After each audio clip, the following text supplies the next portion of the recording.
Okay, well, we have a series of lectures this morning, obviously. Now, there are no programs, so I'm just going to introduce the first speaker, and I'll obviously introduce them one after the other as they come up. Harry Platts from PCA, and he's going to be talking about a late medieval tannery at Stratford, excavated a couple of years ago, really. So, Harry, I know you're here. In fact, you're in the front row. Would you kindly come up? The only thing I have been asked to say to all the speakers is please speak near to the machine. Okay? So, Harry, congratulations.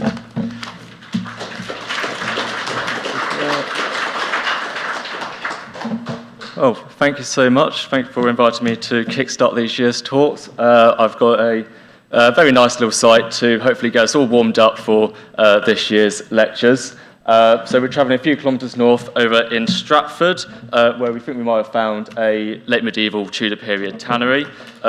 This is fresh off the press. In fact, I believe we published the report in the last week. So again, it's nice and fresh.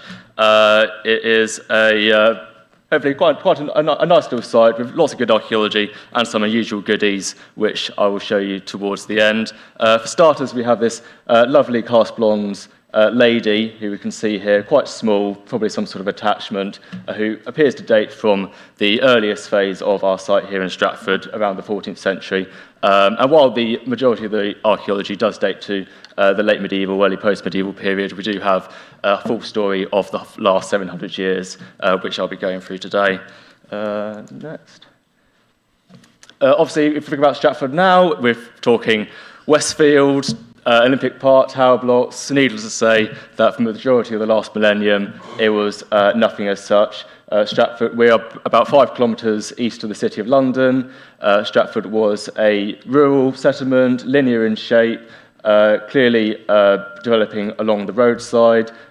This is the main road out of London from Aldgate into Essex, which presumably follows roughly the Roman road, but that's a different story. We know that it was probably a trading centre.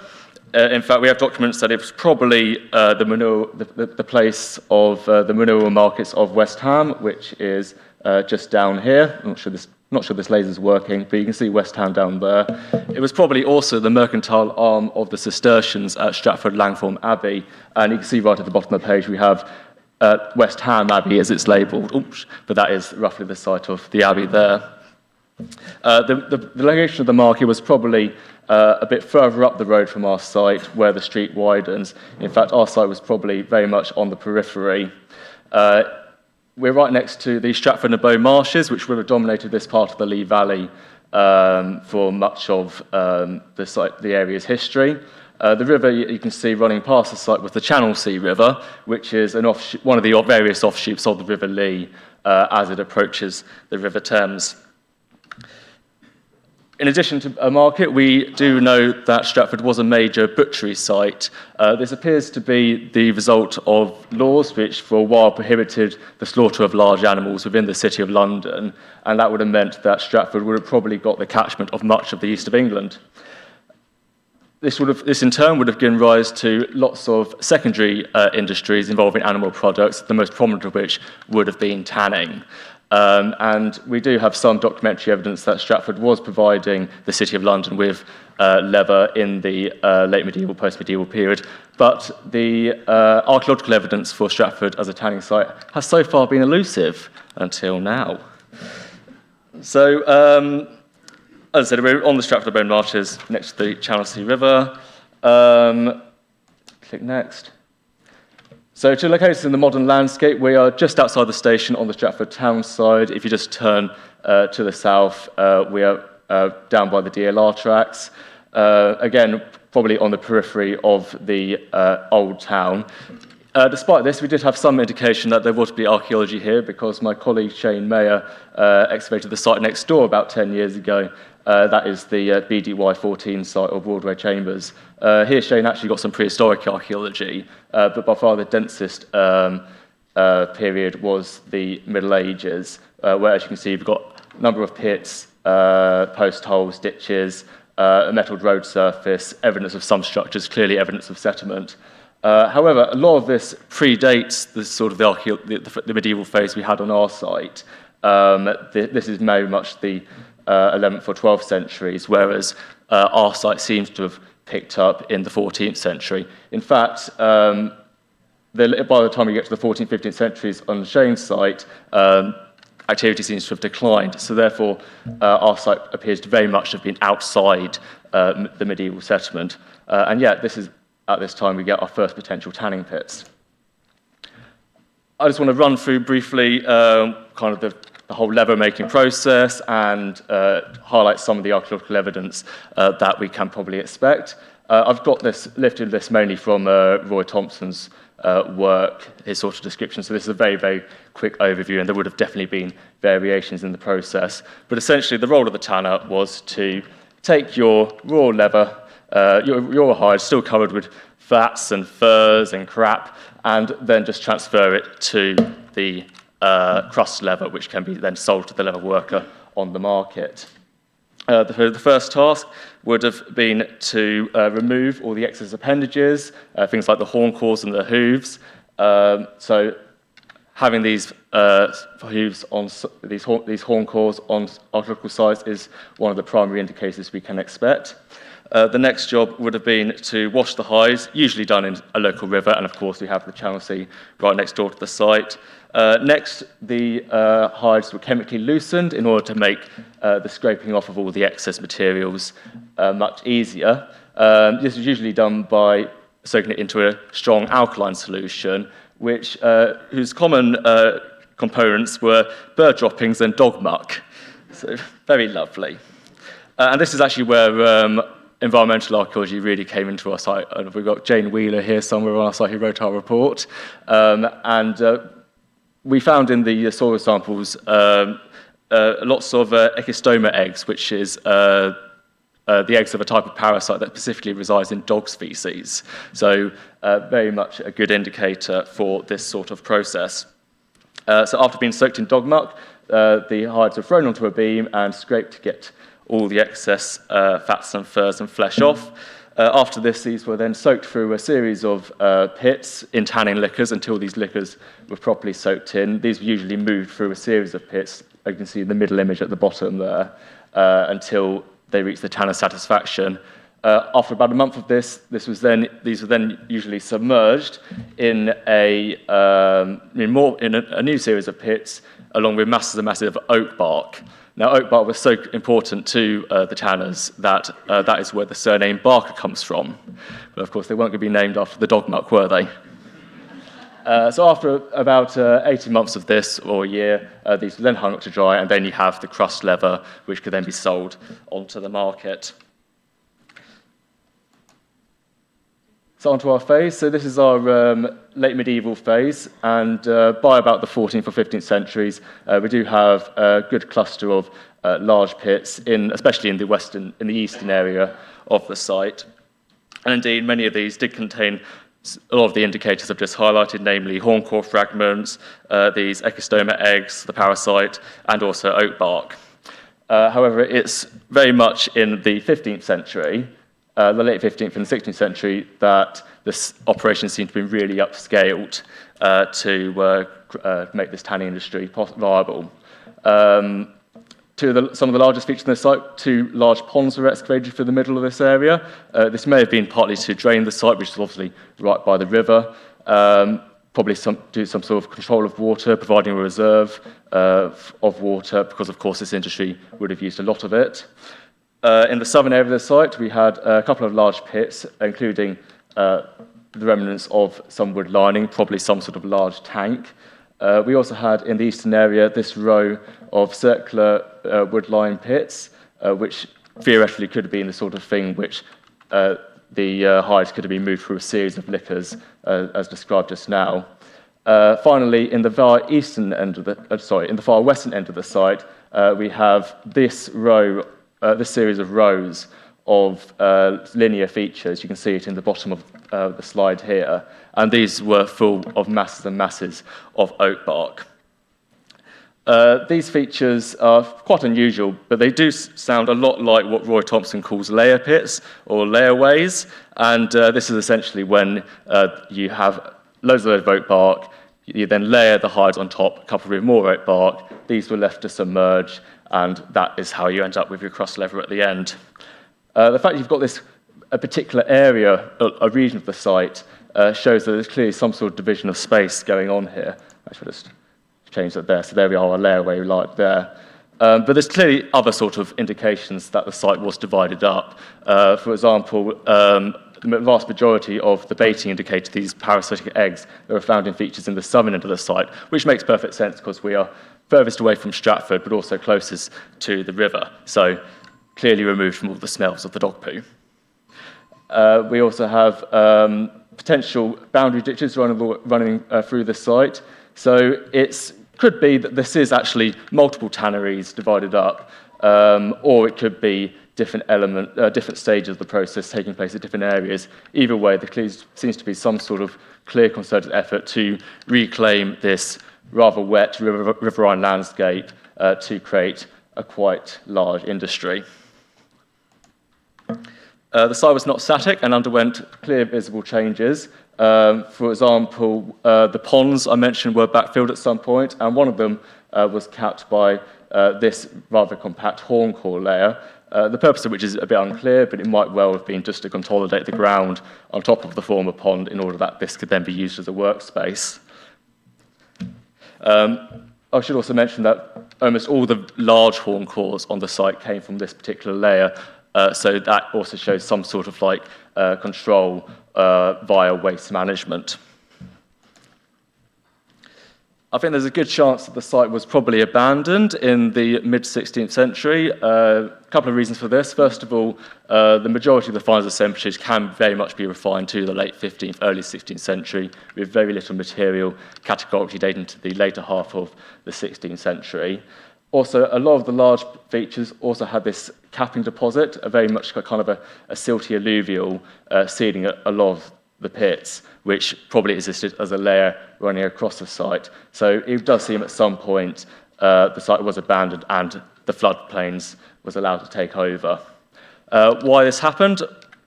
These are things to be explored. I think the answer is probably economical. There is evidence that the West Ham market did decline in the early post-medieval period. This may not have been related to the dissolution of the monasteries. Obviously, if the Cistercians were closed, these were the other main players in the Stratford marketplace. So it could have been that the market was unsustainable. Also, you have the rapid growth of the City of London at this time. So I think it's quite possible that the tanners literally up stakes and moved on to the big city.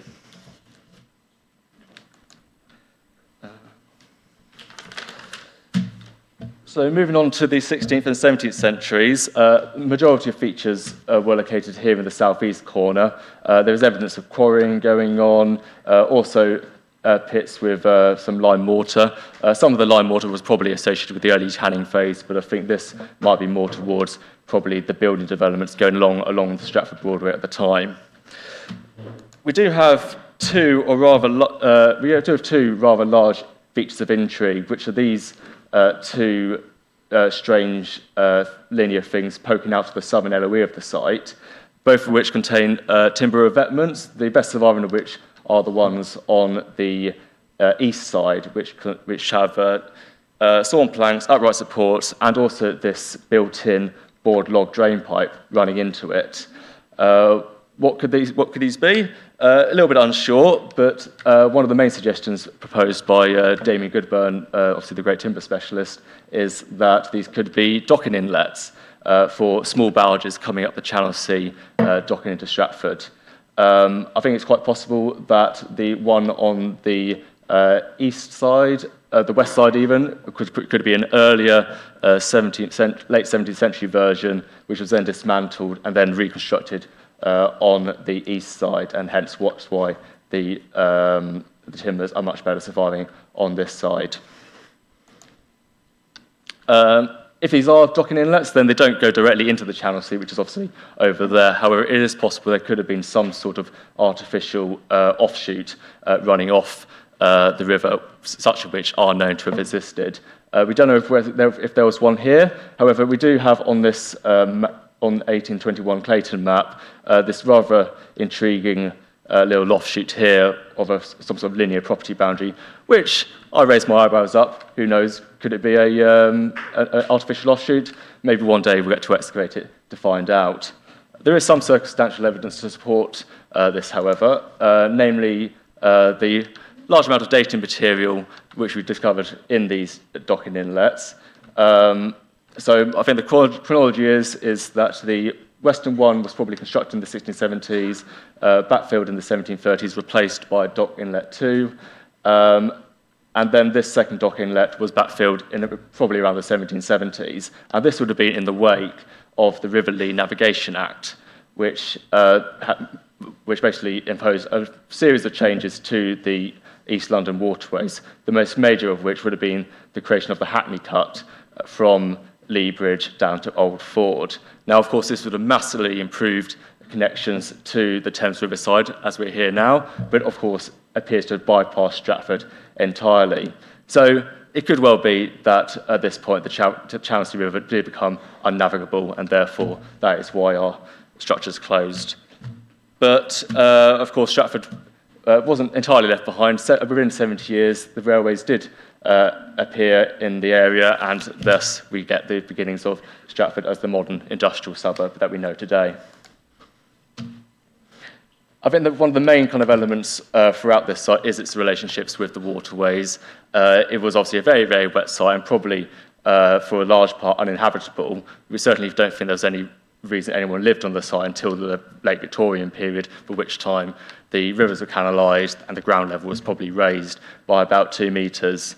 But obviously water does have a role throughout its history, supplying water to fuel the tanning industry. And then secondly, as for the barges, and finally, in its latest incarnation, as an archaeological site, because it's the fact that we have such a waterlogged area has given us some quite good organic remains. Here we have late medieval turn shoe, which is typical because of its thin body and narrow point. Shoes were, as alongside pottery and various other things, a major dating tool we had to our disposal. So, for example, here we have a later incarnation of a 16th century wide cow-mouth toe, which came from one of our northern ponds. I would just say we did have lots and lots and lots and lots of shoes. That was probably the main thing we found. But we did some more unusual finds, namely this proper leather pouch or purse, which is very similar to the sort of things discovered on the Mary Rose. You can see how we've got the external fragments on the left and some of the internal fragments on the right, showing some really, really nice stitching there. This is a piece of cross leather, which is also unusual because, of course, a lot of cross leather does... 5 minutes? Cool, super duper. We have a lot of obviously, cross leather is the sort of thing that our tanner would have made, and for some reason, this piece seems to have not made it further down the process, so that's quite an unusual find. This came from one of our tanning pits, alongside probably my favourite pieces of the dig, which are these very, very nice embossed pieces of leather. All of these seem to bear similar patterns, so it's probably from the same object. We're not entirely sure what it is, although the best guess from Owen Humphreys, who did our report, is probably the cover of a book. As well as these very nice quatrefoil patterns, we have this field of these linear lines, which I'm assured are the letters IHC, so Christograms, covering this book. So who knows, maybe it's the Bible itself. However, probably the most unusual find we had was this thigh-high boot, well, sort of the leg part of it, as you can see here, which is probably similar to some sort of waders. Now, obviously, being by the river channel sea, these could well be associated with river trades. However, given how contaminated the ground would have been because of the tanning industry, I like to think these might have been some sort of PPE. You can see the... Owen reckons these are probably most similar to the Solent or Portsmouth style you can see on this diagram here, but the actual specific design of these might be unique. There speaking of PPE, the environmental assessment report did find that there was a very limited vegetation on the site, apart from species that could withstand highly toxic environments. I think this is definitely an area where we can explore further. For example, we had to process the core samples that we took from the tanning pits. So I think there's still a lot more potential in terms of working out the general environment of the place, but also specifically the composition of the tanning pits, what sort of materials went into it. Early indicators showed that there was very little charcoal on the site, but also certain vegetable indicators such as acorns, which may have achieved particular effects of the leather industry. So I think there's quite a lot of potential there to find out a bit more about the tanning process in this period. But also the leather as well. Some of the leather is definitely fantastic and probably deserves a report in its own right. So I'll just leave you with, I've really enjoyed this site. I think it's got quite a lot of potential to talk about the tanning industry, particularly in the Tudor period. I think the fact that we have these particular features which seem to show a single use within the tanning process is, I think, quite unusual, but may actually be a feature of more rurally set tanneries, which I think are definitely kind of underexplored compared to the urban equivalents.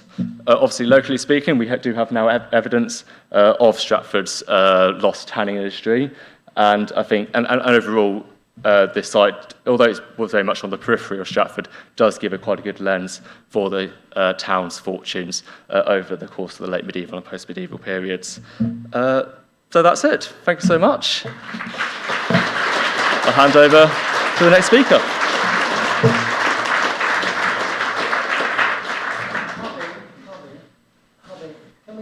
Can I just tell me please what crust leather is? I don't know how that differs from leather.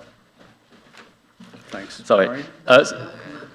So crust leather, it's so it's essentially the unworked leather which the tanner would make after the tanning process is complete. This crust leather, which is essentially still got all the remnants of the skin, would then be sold on the market, be taken to a courier, and the courier would then work it further to create your more kind of cleaner sheet leather, which would then and obviously could then be cut up by the leather worker to make different components such as shoes or the rest of it. So it's essentially it's the raw leather, as it were, before it's been worked to make the actual leather, which would turn into shoes and objects and all the rest of it. Always. Okay, thank you, Harry. It was very interesting to see those, and particularly, I thought the leather that was actually being worked there too. So thank you very much indeed.